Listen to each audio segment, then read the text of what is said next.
बिस्मिल्लाहिर्रहमानिर्रहीम। अस्सलाम वालेकुम नाज़रीन, मैं हूं जमशेद अंसारी। नाज़रीन, आज की वीडियो में हम डिस्कस करेंगे कि आलमी इस्टेब्लिशमेंट को मुसलसल दूसरी बार सरेआम ललकारने पे आलमी इस्टेब्लिशमेंट वज़ीर आज़म इमरान खान के खिलाफ साजिशों में मसरूफ़ हो गई है। एक खबर तो ये भी आई है कि आलमी इस्टेब्लिशमेंट वज़ीर आज़म इमरान खान साहब के इक़्तिदार को ख़त्म करना चाहती है, लेकिन नाज़रीन ये भी मैं आप लोगों को आज बता दूं कि वज़ीर आज़म इमरान खान साहब की ज़िंदगी को भी ख़तरात लाहक हो सकते हैं। लेकिन आगे बढ़ने से पहले मैं इतना बता दूं कि पाकिस्तान की सिक्योरिटी एजेंसीज, खुफिया एजेंसियां इस किस्म की साजिशों से मुकम्मल तौर पे आगाह होती है और हम वक्त मुस्तैद और तैयार रहती हैं। चुनाचे हमारी खुफिया एजेंसियां दर्जनों बार पहले भी इस किस्म की साजिशों को नाकाम बना चुकी है। गो के सिक्योरिटी नुक्ता नज़र से वो मामला ज़ेरे बहस नहीं लाए जाते या उनको अफशान नहीं किया जाता, वो एक अलग बहस है। लेकिन बहरहाल हमारी खुफिया एजेंसियां अल्हम्दुलिल्लाह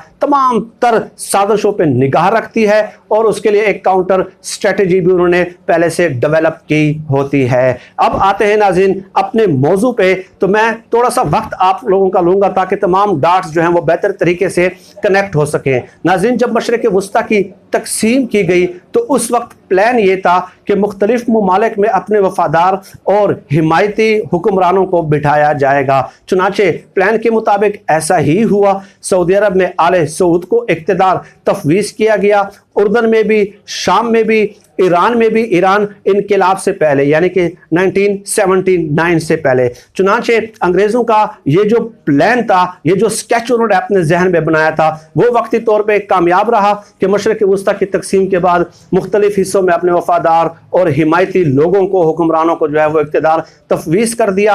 अब इन वफादारों पर नज़र रखने के लिए, इन वफादारों की निगरानी और मॉनिटरिंग और सुपरविजन करने के लिए उन्हें एक ताकतवर चौकीदार की ज़रूरत थी। चुनाचे उन्होंने चौकीदार का अपना जो मकसद है वो इसराइल के क़याम से पूरा कर दिया। और ये बात मैं नहीं कर रहा, ये अंग्रेज़ मुसन्निफ़ीन अपनी किताब में इसराइल के लिए चौकीदार का लफ्ज़ उन्होंने इस्तेमाल किया है। उनके बड़े बड़े जो लिटरेरी पर्सन है, थिंक टैंक है, उन्होंने किताबों में इसराइल के लिए चौकीदार का लफ्ज़ इस्तेमाल किया है। चुनाचे अमेरिका ने इस चौकीदार को ताकतवर बनाना शुरू कर दिया ताकि अगर इस खित्ते में किसी मुल्क में अवामी इनकलाब बपा हो या बगावत हो या हमारे वफादार हुक्मरान का तख्ता अगर उलट दिया जाता है तो फिर इस चौकीदार के जरिए, इसराइल के जरिए उन ममालिक को डराना और धमकाना शुरू कर दिया जाए। चुनांचे आप देख लें कि शाम में भी ऐसा ही हुआ कि अमरीकी वफादार हुक्मरान का तख्ता पलटा गया, तो वहां पे किस किस्म के हालात शाम के पैदा कर दिए गए और किस किस्म की एक इन्वायरमेंट वहां पे बना दी गई है। और ईरान के साथ देख लें कि जब 79 में उन्होंने अमरीकी वफादार का तख्ता पलटा तो ईरान पे कौन सी पाबंदी है जो नहीं लगाई और कौन सा ऐसी मुश्किलात है जो ईरानी कौम ने और ईरानी रियासत ने आज तक नहीं देखी, लेकिन वो बहरहाल उसका मुकाबला कर रही है। इसका मतलब क्या है नाजरीन कि चौकीदार को उन्होंने बिठाया इसलिए इसराइल को कि ये तमाम वसाइल जो मशरिक़ वुस्ता का है, 40% जो गैस है और 60% तेल के ज़खायर हैं, कि अपने हुक्मरान हम बिठाएंगे, उनसे कहेंगे आप हुक्मरानी करें, वसाइल हम ले जाएंगे और इस तरह जो है ना वो हमारी अजारादारी कायम रहेगी एक इसराइल के जरिए इन अरब ममालिक पे। चुनाचे इमरान खान साहब ने इंटरव्यू में सरेआम उनको चैलेंज कर दिया है कि इसराइल को हम तस्लीम करने का सवाल ही पैदा नहीं होता। और इससे पहले इमरान खान साहब ने गुज़श्ता साल अक़वाम मुत्तहिदा में तकरीर की थी जहाँ पे तमाम अक़वाम आलम के जो नुमाइंदे थे वहाँ पे उनकी नुमाइंदगी थी, मौजूद थे।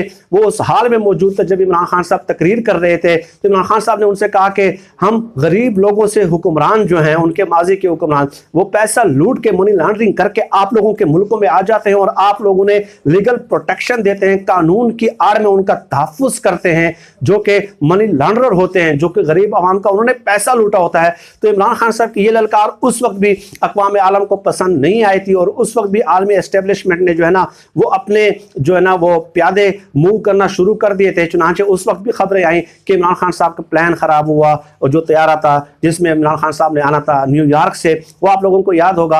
अब जबकि इमरान खान साहब ने खुलेआम एक उसके चौकीदार को, अथॉरिटी को चैलेंज कर दिया इस खित्ते में जो मॉनिटरिंग कर रहा है पूरे अरब ममालिक की, तो डेफिनेटली इमरान खान साहब की मकबूलियत में दिन ब दिन इजाफा हो रहा है। और इमरान खान साहब का जो बयानिया है वो इस्लामी ममालिक के अवाम में जो है ना वो नफूज कर रहा है, डिफ्यूज हो रहा है। और इमरान खान साहब जो एक पॉपुलर आर्मी लीडर या इस्लामिक ममालिक के लीडर के तौर पे एमर्ज कर रहे हैं। तो जब भी ऐसी सूरत हाल पैदा होती है नाज़रीन, मैं आपको 3-4 मिसालें देना ज़रूरी समझूंगा कि शाह फैसल ने जो है वो तेल को बतौर हथियार इस्तेमाल करने का इंदिया दिया था। तो शाह फैसल का कत्ल अगरचे उसके भतीजों के हाथ हुआ, ये भी तो एक फैक्ट है, लेकिन ये भी बहुत सारे माहिरीन कहते हैं, शुबा जाहिर किया जा रहा है कि उसमें जो दरे पर्दा कारस्तानी थी वो CIA का हाथ उसमें शामिल था। इसके अलावा चिली के सदर थे अलांदे उनका नाम था, 70 की दहाई में उसका भी अंदरूनी इंटरनली फोर्सेस ने उसका कत्ल किया, लेकिन बहरहाल उसमें भी CIA के डांडे मिलते हैं और ये भी शुबहात जाहिर किए जा रहे हैं। इससे आगे बढ़ते जाए नाज़रीन कि John Kennedy, Robert Kennedy, Martin Luther king, ये तमाम 3 लोग जो अमेरिकन थे और वो तब्दीली के दावेदार थे और तब्दीली चाहते थे उस सिस्टम में, और इनकी जो लूट मार की पॉलिसी है इस्तेसाल पे मबनी जो CIA मुरतब करती है, उसके रास्ते में ये 3-4 लोग जो थे, जॉन F कैनेडी का मैं बता रहा हूं, रॉबर्ट कैनेडी का बता रहा हूं, ये जो भाई थे जॉन कैनेडी के, और इसके अलावा मार्टिन लूथर किंग। तो CIA ने किराए के कातलों के जरिए उन्हें कत्ल कराया और इस तरीके से कत्ल कराया कि उसका इल्ज़ाम भी एजेंसियों के ऊपर ना है। तो आप खुद तसव्वुर करें कि उनके मुल्क के प्रेसिडेंट जो हैं, जो उनके अपने मुल्क के शहरी हैं और वो तब्दीली चाहते हैं और उनकी पॉलिसियों के खिलाफ हैं और उनके पॉलिसियों को वो चैलेंज करते हैं, तो जब वो अपने मुल्क के सदूर को बर्दाश्त नहीं कर सकते और किराए के कातलों के जरिए उनको जो है ना कत्ल करा दिया जाता है, CIA करा देती है, तो आप बताइए कि एक ऐसा रहनुमा जो सरेआम जो है ना मशरक़ के वुस्ता में उसके चौकीदार को चैलेंज कर रहा हो, उसके अथॉरिटी को चैलेंज कर रहा हो। नाज़रीन ये भी आप लोगों को इल्म है कि आले सऊद ने या मोहम्मद बिन सलमान ने जो है ना वो मुतालबा किया था पाकिस्तान से कि इसराइल को तस्लीम कर ले। तो इमरान खान साहब ने जब कामरान खान साहब को इंटरव्यू दिया तो उसमें तमाम शुबहात को रद्द कर दिया और बबांगे दौल कह दिया कि हम इसराइल को तस्लीम नहीं करेंगे। तो ये इनकार दरअसल उन्होंने आले सऊद को नहीं किया, बल्कि ये इनकार उन्होंने CIA को किया, बराह रास्त CIA को किया। और इसके अलावा नाज़रीन 14 अगस्त 2020 का इमरान खान का प्रोग्राम देख लें, उसमें फॉर्मर फॉरेन सेक्रेटरी है शमशाद अहमद खान, वो कहते हैं कि अमेरिका जो है, CIA जो है, वो अपने दोस्तों के जरिए पाकिस्तान पे उस वक्त भी परवेज मुशर्रफ पे दबाव डालता रहा है कि आप इसराइल को तस्लीम कर ले, लेकिन दोस्तों के जरिए दबाव डालता रहा है। और शमशाद अहमद खान ने यहाँ भी कहा कि वो माशी पैकेज का लालच भी देते हैं, धमकी भी देते हैं।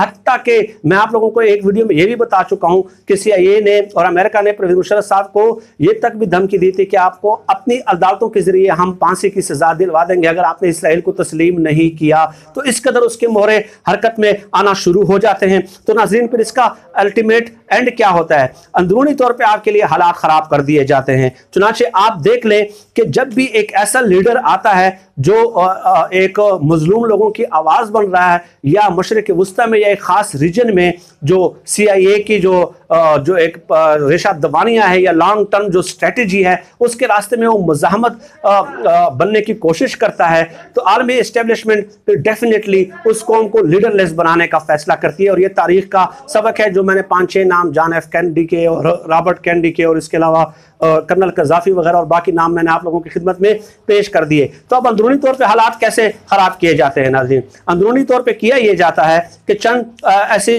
जमातों को मुतहर्रिक कर दिया जाता है और एक नए बयानिए के साथ सामने आया जाता है। यही बयानिया शाम में अडाप्ट किया गया, मजहबी बुनियाद पे आ जाते हैं यहूदी एजेंट, कादियानी एजेंट। ये मैं किसी के ऊपर पॉइंट स्कोरिंग नहीं कर रहा, लेकिन उनका जो तरीका वारदात है वो है ही यही। तो मजहबी बुनियाद पे एक बयानिया डेवलप करने की कोशिश की जाती है और इंटरनली रिफ्ट क्रिएट करने की कोशिश की जाती है। आप देख लें कि पढ़े लिखे लोग भी जो हैं PMLN और पीपल्स पार्टी के, वो भी यही राग एलाप रहे हैं कि ये जो है ना करतारपुर नहीं होना चाहिए, फलां नहीं होना चाहिए, कादियानियों को आप सेटल करना चाहते हैं, आप गैर मुल्कियों का रास्ता हमवार कर रहे हैं। तो इसी किस्म का बयानिया वो डेवलप किया जाता है। और नाज़रीन ये भी मैं आपको बता दूं कि 1977 1967 में जब PNA की तहरीक चली थी तो उनके कई रहनुमा जो थे वो CIA के हाथों यरगमाल हो गए थे, लेकिन उनको ऐसे गैर महसूस तरीके से यरगमाल कर दिया जाता कि खुद इनके इल्म में भी नहीं होता। अब आप मुझे बताइए कि फजल रहमान साहब के मदरसा के जो बच्चे हैं उनको क्या पता कि मौलाना फजल रहमान साहब किसके हाथों इस्तेमाल हो रहे हैं, किसके हाथों इस्तेमाल नहीं हो रहे। मदरसों में पढ़ने वाले बच्चे तो मेरे और आपके हैं, तो इंटरनल इस किस्म के हालात जो है ना वो उस रहनुमा के खिलाफ जो है ना वो डेवलप कर दिए जाते हैं और इस किस्म की फजा डेवलप कर दी जाती है। लिहाजा मोहतात रहने की ज़रूरत है, खासकर इस किस्म के बयानिए से जो मजहबी हो, जो इंटरनली कौम को तकसीम करता हो, रिफ्ट करने का बायस बनता हो। और बाकी बात यह है नाज़रीन कि इमरान खान साहब के खिलाफ ये जो, जैसे कि मैंने कहा कि आलमी इस्टेब्लिशमेंट किस कदर उस लीडर को जो है ना रास्ते से हटाने की कोशिश करती है, लेकिन हमारा तो ईमान है कि जब मौत का दिन पूरा होगा जो तभी इस दुनिया से हम रहलत करेंगे। लेकिन दूसरी तरफ ये भी है कि हमारी जो खुफिया एजेंसियाँ हैं वो मुकम्मल तौर पर हालात से आगाह है, लेकिन ये पूरी सूरत हाल आप लोगों की खिदमत में पेश करना मैंने ज़रूरी समझा। आज के लिए इतना ही। पाकिस्तान जिंदाबाद। अल्लाह हाफिज़।